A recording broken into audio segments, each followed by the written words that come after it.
Você acha que a gente teria gostado desse mesmo filme se ele não fosse assinado por Francis Ford Coppola?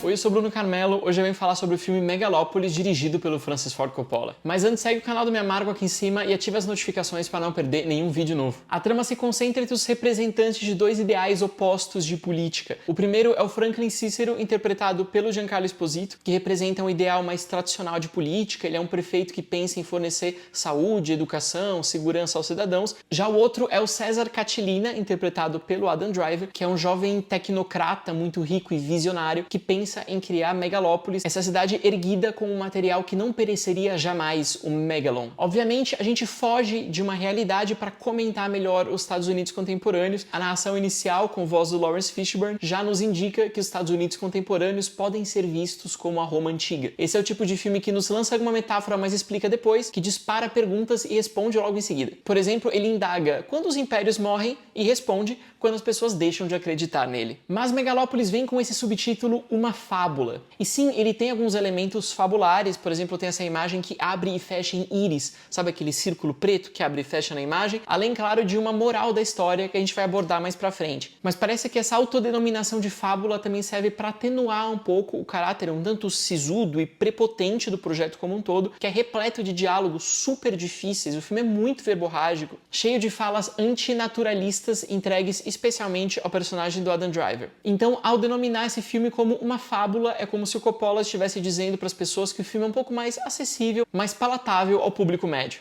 Estranhamente, esse é um projeto bastante perdido entre dois conceitos fundamentais no cinema, de tempo e de espaço. Isso para um filme que gira em torno da construção de uma cidade e que tem um protagonista capaz de parar o tempo. Aliás, esse poder do Catilina nunca vai ser realmente desenvolvido ao longo da história. Ele vai servir a certa altura da trama como prova de amor romântico, mas não muito mais do que isso. E a própria cidade de Megalópolis vai servir muito mais como uma ideia, um conceito, do que algo que o Coppola esteja interessado em materializar ou discutir como alternativa para uma outra forma de sociedade. O filme, aliás, é bastante perdido nas suas iconografias entre utilizar essas arenas da Roma antiga, mas também as cidades futuristas. Em determinado momento, ele faz uma menção a um satélite comunista, mas tudo é jogado sem aprofundamento. Isso porque Megalópolis deixa essa impressão muito clara de um projeto conflituoso, que teve problemas de realização, disputas em produção e que teve que ser resolvido de certo modo na montagem. Ele tem tramas em paralelo em excesso, ele acaba desaparecendo com alguns personagens em flashbacks de segundos, pobre Dustin Hoffman, e ele tem um conflito muito grande de ponto de vista. Essa é uma obra coral com vários personagens importantes, mas ela não se atém à perspectiva de ninguém.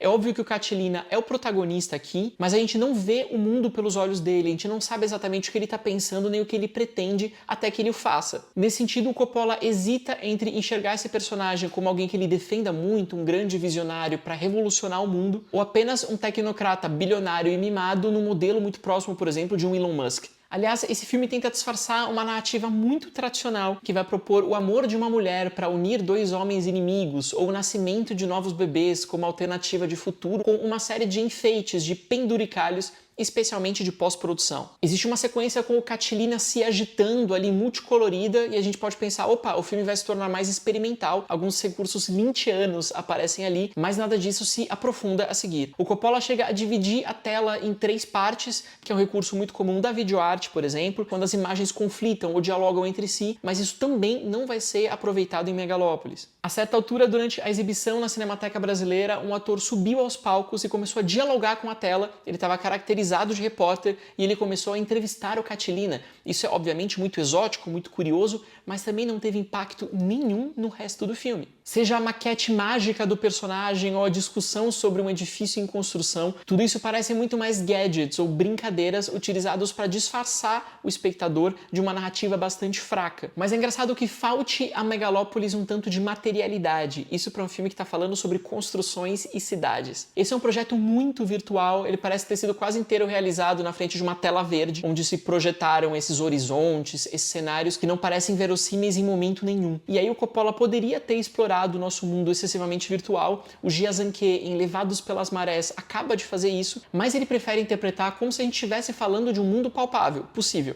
E em paralelo, essa visão de futuro do Coppola parece bastante conservadora. Não dá pra fechar os olhos ao fato de que as mulheres são muito maltratadas nesse projeto. O diretor ainda as enxerga por essa dicotomia muito prejudicial de santas ou prostitutas, ou elas são a garota muito pura, virginal, pronta para casar e para dar filhos aos homens do poder, ou elas são lambisgoias sexualizadas que circulam pelo espaço público visando apenas o dinheiro e a fama. Então, por um lado, a gente tem essa mocinha representada pela Nathalie Emmanuel e, por outro lado, a mulher ambiciosa demais e que adora sexo, representada pela Aubrey Plaza. A gente também tem a figura de uma mulher que se descobre não ser virgem, o que causa um grande escândalo, porque ela seria uma enganadora dos homens. Enquanto isso, o roteiro reserva a tudo que é não binário, a tudo que é queer, uma ideia de podridão e de sordidez. O personagem do Shia LaBeouf, afetadíssimo, ali num misto de androginia e de monstruosidade, ele parece o Smeagol em alguns momentos. Ele é visto como o grande vilão, a pessoa em quem a gente não pode confiar e que não pode ser considerada para o futuro. E as outras pessoas com muita ambição de poder, adivinha, também são vistas como possivelmente incestuosas,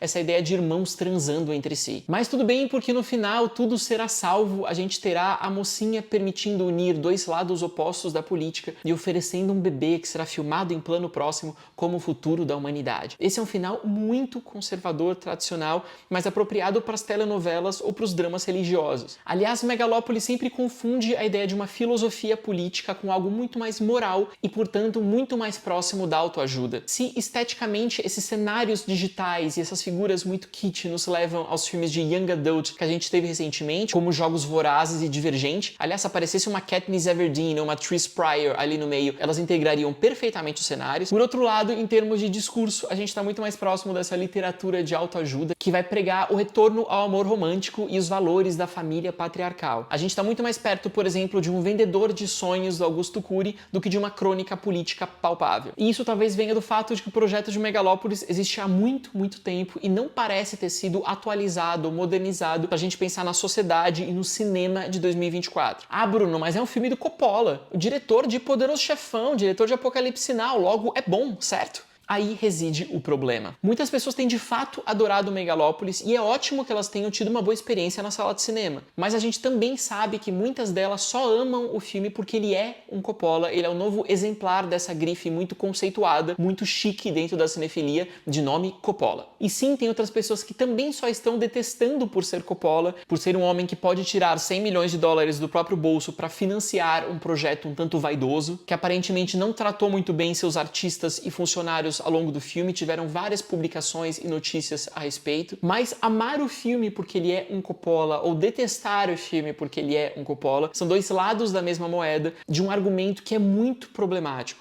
A política dos autores é baseada nessa ideia de que alguns grandes artistas são dotados de talento e como o talento é um valor atemporal que não envelhece, se uma pessoa tem talento, ela vai continuar tendo até o final da sua vida. Mas a gente se esquece que os filmes não são feitos por uma pessoa só. O cinema, especialmente para um filme dessas proporções, é feito por centenas de profissionais. E quando a gente valoriza apenas esse maestro da orquestra, o homem que teria resolvido e decidido tudo sozinho, a gente está desvalorizando o trabalho criativo, que não é só técnico, de diretores de fotografia, diretores de arte, diretores de som, montadores e muitas outras figuras fundamentais ao desenvolvimento de um filme. Além disso, um cineasta também não é apenas a emanação de um talento. Uma pessoa de 40 anos não vai ser o mesmo artista aos 80. Nossos pais, nossos tios, avós, mães, avós envelhecem e nossos ícones também. Pode ser muito triste pensar nisso, mas o artista que hoje faz Megalópolis, Virgínia e Tetro não é o mesmo que um dia já fez O Poderoso Chefão e Apocalipse Now. Mas esse apego do tipo eu sempre amarei e defenderei Coppola porque eu sou um verdadeiro cinéfilo representa o avesso de um pensamento crítico. Reconhecer os problemas de Megalópolis não significa deixar de amar o cinema, não significa ser menos cinéfilo e também não significa que você deixa de reconhecer os imensos valores de filmes como Apocalipse Now e Poderoso Chefão. Nenhum filme pode ser dissociado do seu contexto político, econômico, social, mesmo que seja exatamente isso que a política dos autores nos peça para fazer. Francis Ford Coppola's Megalopolis. É isso, eu fico por aqui hoje. Me diz aqui nos comentários se gostou de Megalópolis, siga o canal do Meio Amargo acima, me acompanha também nas redes sociais, @meioamargocine e no próprio site meioamargo.com, onde tem textos publicados diariamente. Até a próxima!